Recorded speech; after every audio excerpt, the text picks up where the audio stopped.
Poco F8 Ultra, cantik kan? Dia punya warna biru dia macam... Okay, Assalamualaikum guys. So, hari ni kita ada jual Poco F8 Ultra. Yang ini customer daripada jauh. Kita nak pergi postage. Dan dia request untuk pasang sekali dengan screen protector. Yang ini jenis ceramic matte Blu-ray. Ni untuk yang handphone gaming punya lah. Supaya korang main game lebih smooth dan lebih padu.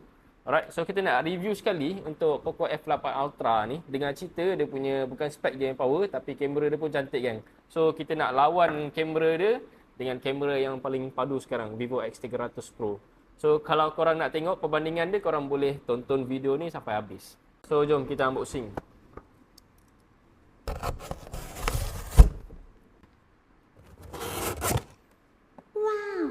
Alright. So yang pertama korang akan dapat kotak. Dalam kotak ni ada dapat SIM ejector dengan casing. Alright. Lepas tu handphone dia lah. So kita cerita sikit dia punya spek untuk phone. Yang ni Poco F8 Ultra dia pakai Snapdragon 8 Elite Gen 5 gang. Tak, bukan main-main ni handphone ni. Alright, bateri dia besar 6500, 50 megapiksel kamera. Dan dia ada OIS 6.9 inci Ultra Clear AMOLED display 120Hz. Alright. So apa lagi barang yang korang dapat dekat dalam?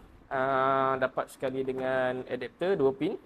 Alright, Malaysia set memang ada dapat 2 pin saja, 100 watt dan kabel USB ke Type C. Alright. So ni kita tolak tepi dulu dan kita nak tengok Poco F8 Ultra, cantik kan? Dia punya warna biru dia macam warna seluar jin. Alright.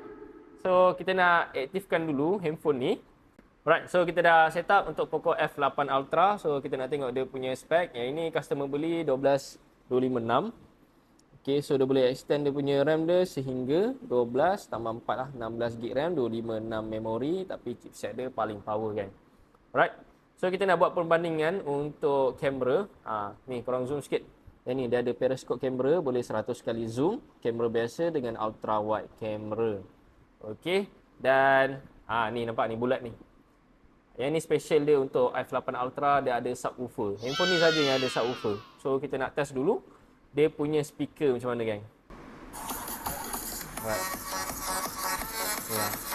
Memang padu. Ni dia punya bass dah. So kalau dengar pun macam memang syahdu lah.